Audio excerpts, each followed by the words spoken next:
മലപ്പുറത്ത് പ്രസവത്തെ തുടർന്ന് ഒരു സ്ത്രീ മരണപ്പെട്ടു. വളരെ ദൗർഭാഗ്യകരം. അവരുടെ കുടുംബത്തിലെയും അവരുമായി ബന്ധപ്പെട്ട ആളുകളുടെയും ദുഃഖത്തിൽ പങ്കുചേരുകയാണ്. ഇതൊരു വാർത്തയായത് എന്താണ്?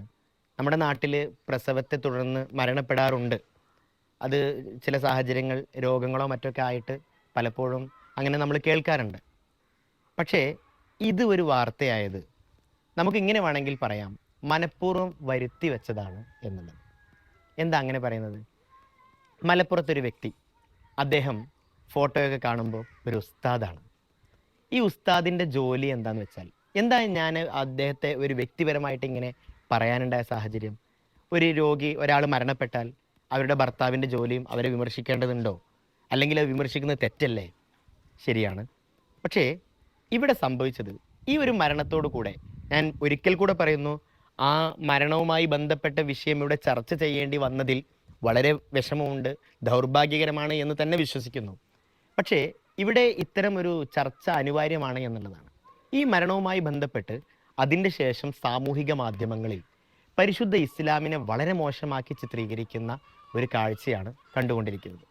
എന്തിനാണ് ഒരു സ്ത്രീ മരണപ്പെട്ടപ്പോൾ അവിടെ ഇസ്ലാമിനെ മോശമാക്കി ചിത്രീകരിക്കുന്നത്? അതിനുള്ള സാഹചര്യം, അതിനുള്ള വഴി സൃഷ്ടിച്ചു നൽകി എന്നുള്ളതാണ്. ഈ പറയപ്പെട്ട സ്ത്രീയുടെ ഭർത്താവ് ഒരു ഉസ്താദാണ്. അദ്ദേഹം ഒരു ഉസ്താദിൻ്റെ ജോലി എന്ന് പറയുന്നത് നമുക്കൊക്കെ അറിയാം.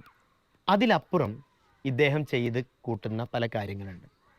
നമ്മൾ സാമൂഹിക മാധ്യമങ്ങളിലൂടെ മനസ്സിലാക്കുന്ന ഒരു കാര്യമുണ്ട്.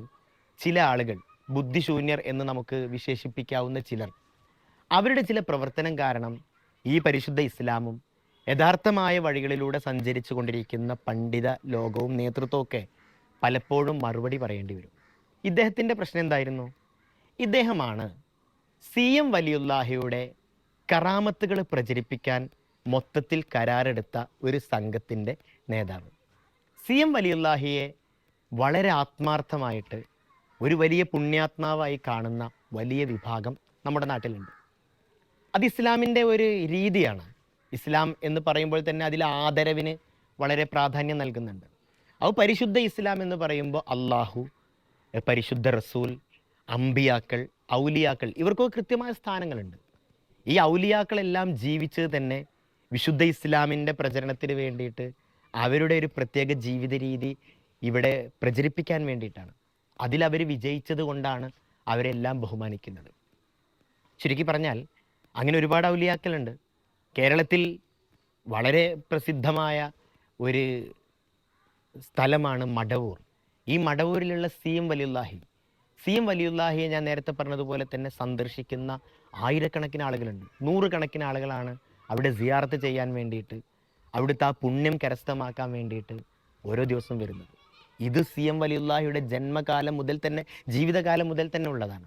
പക്ഷേ ഈ അടുത്തായി കുറച്ചാളുകൾ അതിനിറങ്ങുകയും മനസ്സിലാക്കുന്നത് അവരുടെ ജീവിതം പച്ചപ്പിടിപ്പിക്കാൻ വേണ്ടിയിട്ട്, അവരുടെ യാത്രകൾ, അവരുടെ ജീവിത രീതികൾ അത് നന്നാക്കിയെടുക്കാൻ വേണ്ടിയിട്ട് അവർ കണ്ട ഒരു എളുപ്പമാർഗം ഈ പറയപ്പെട്ട ആളുകളെ സ്വന്തമാക്കി ഏറ്റെടുക്കുക എന്നുള്ളത്. ബാക്കിയുള്ള ആളുകൾക്കൊന്നും CM വലിയുല്ലാഹി ആരുമല്ല, CM വലിയുല്ലാഹി ഞങ്ങളുടെ സ്വന്തം ആളാണ് എന്നുള്ള, അതിനും കുഴപ്പമില്ല. അത് ചിലർക്ക് അങ്ങനെ ഉണ്ടാവും. അള്ളാഹു ഞങ്ങളുടെ സ്വന്തം ആളാണ് കൊണ്ട് വിശ്വസിക്കുക തന്നെയാണ് വേണ്ടത്. അല്ലെങ്കിൽ ഏത് വിശ്വാസ സംഹിത കൊണ്ട് നടക്കുന്നുണ്ടോ സ്വന്തം തന്നെയാണ് വിശ്വസിക്കേണ്ടത്. പക്ഷേ ഇതിലൊരു വലിയ ശരികേടുണ്ട്. എന്താണ്? CM വലിയുല്ലാഹിയുടെ കറാമത്ത് പ്രചരിപ്പിക്കാൻ വേണ്ടി മാത്രം ചാനലുണ്ടാക്കുന്നു, CM വലിയുല്ലാഹിയുടെ കറാമത്ത് പ്രചരിപ്പിക്കാൻ വേണ്ടി മാത്രം സംഗമങ്ങൾ സംഘടിപ്പിക്കുന്നു, CM വലിയുല്ലാഹിയുടെ കറാമത്ത് പ്രചരിപ്പിക്കാൻ വേണ്ടിയിട്ട് മാത്രം മജ്ലിസുകൾ ഉണ്ടാക്കുന്നു എന്നുള്ളത്. അതിന് കുഴപ്പമുണ്ടോ?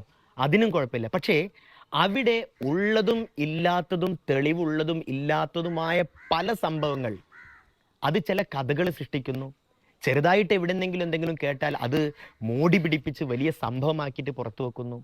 പാവപ്പെട്ട വിശ്വാസികളെ ഇങ്ങനെ ചൂഷണം ചെയ്യുന്നു.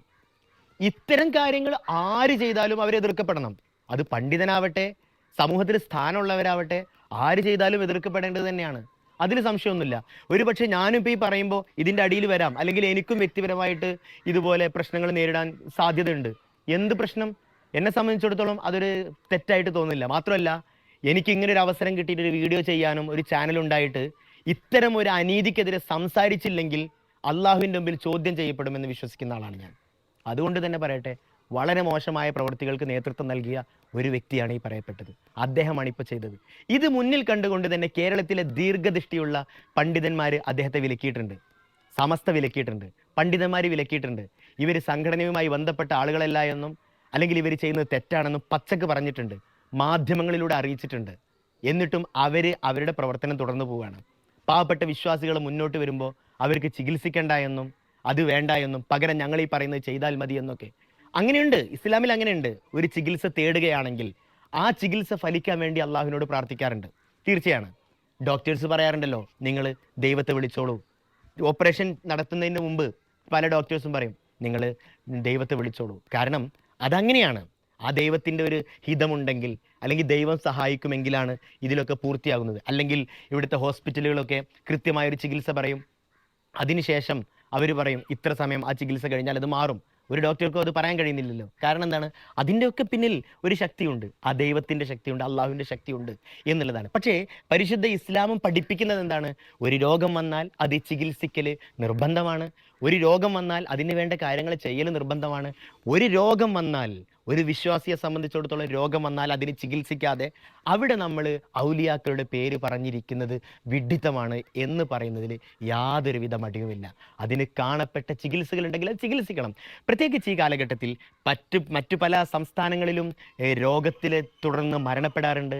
ഈ പറയപ്പെട്ടതുപോലെ പ്രസവത്തെ തുടർന്ന് മരണപ്പെടാറുണ്ട്. കാരണം അവർക്ക് അതിന് സൗകര്യങ്ങളില്ല, ആശുപത്രികളില്ല, പലപ്പോഴും സമ്പത്തില്ല എന്നുള്ളതാണ്. ഇവിടെ ഒരു പാവപ്പെട്ട പെണ്ണിനെ, ഒരു പെണ്ണിനെ മാത്രമല്ല, പലതരത്തിലുള്ള കുടുംബങ്ങളിൽ ഇത്തരത്തിലുള്ള ആളുകൾ പലതരത്തിൽ അവരുടെ ലക്ഷ്യം എന്താണ്? അവർക്ക് ഇതുപോലെ പാവപ്പെട്ട ആളുകളെ കൊണ്ടു നടക്കുകയും അവരുടെ ത്വരീക്കത്തുകളിലേക്ക് ആളെ ചേർക്കുകയും ആ ത്വരീക്കത്തുകളിലേക്ക് ആളെ ചേർക്കാൻ വേണ്ടി എന്ത് ചെയ്യാനും തയ്യാറാണ്. ഒരാളെ മുമ്പിൽ പിടിക്കുന്നു, ഇദ്ദേഹം കുറേ കാലം കാട്ടിൽ ജീവിച്ചതാണ്, ഇനി ഇദ്ദേഹമാണ് അള്ളാഹുവിൻ്റെ മുൻനിശ്ചയപ്രകാരം കാര്യങ്ങളൊക്കെ ചെയ്യുന്നത് എന്ന് വെക്കുകയും അതിന് സപ്പോർട്ട് ചെയ്യാൻ വേണ്ടി ചാനലും മജ്ലിസുകളുമായിട്ട് കുറേ ആലിമ്യങ്ങൾ എന്ന പേരിൽ കുറച്ച് വെള്ളവസ്ത്രം ധരിച്ചിട്ട് പുറത്തേക്ക് ഇറങ്ങിയാൽ അവരെയൊക്കെ ഇരു കൈ നീട്ടി സ്വീകരിക്കുമെന്നുള്ളൊരു തെറ്റിദ്ധാരണയാണ്. ഒരിക്കൽ കൂടെ പറയുകയാണ്, കൃത്യമായി വേണ്ട സ്ഥലങ്ങളിലൊക്കെ അവരെ വിമർശിച്ചിട്ടുണ്ട്.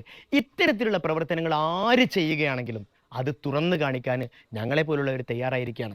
ഇവിടെ കുറേ പാവപ്പെട്ട ആളുകൾ ഇദ്ദേഹമൊക്കെ ഏതോ സംഘടനയുടെ ആളുകളാണ്, അല്ലെങ്കിൽ ഞാനൊക്കെ ഉൾക്കൊള്ളുന്ന സംഘടനയുടെ ആളുകളാണ് എന്ന് വിശ്വസിച്ച് ഇതിൻ്റെ അടിയിൽ കമൻ്റ് ഇടുന്നുണ്ട്. ഇദ്ദേഹത്തെയൊക്കെ വേണ്ട നിലക്ക് നിർത്താൻ എന്നും എക്കാലത്തും പണ്ഡിതന്മാർ തയ്യാറായിട്ടുണ്ട് എന്ന് മാത്രമല്ല, ഇവരുടെ മജ്ലിസുകളിൽ പോലും ഞങ്ങളെപ്പോലുള്ള ആളുകൾ വിശ്വസിക്കുന്ന യഥാർത്ഥമായ അഹ്ലുസുന്നത്തി വൽ ജമാഅത്തിൻ്റെ ഒരു പ്രവർത്തകൻ പോലും അവിടെ നിന്ന് പോകുന്നില്ല എന്നുള്ളതാണ്